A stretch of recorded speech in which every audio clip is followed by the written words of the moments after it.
Noong 1985, ang 5'7" na point guard na si Spud Webb ay na-draft ng Detroit Pistons sa 4th round.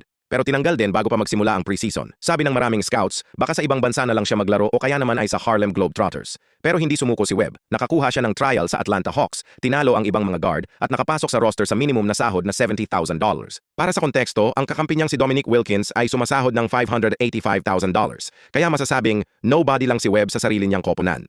Pero ang ginawa niya, sunod ang bumago sa lahat. Noong February 8, 1986, ginanap ang NBA Slam Dunk Contest sa Dallas, ang hometown ni Webb. At sa di inaasahang pagkakataon, ang 5'7" na rookie na ito ay nakipagsabayan sa mga player na mas matangkad sa kanya ng isang talampakan. Nakakuha siya ng 46, 48 at 47 sa first round at pumasok sa finals laban sa kakampi niyang si Wilkins, ang defending dunk champion.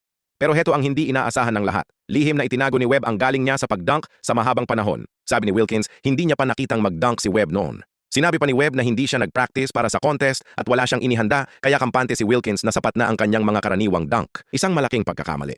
Dahil nagpakitang gilas si Webb ng isang 360-degree tomahawk slam para sa perfect 50, pagkatapos ay ipinalatid ang bola sa sahig patungong backboard, sinalo sa ere at idinunk para sa isa pang perfect 50.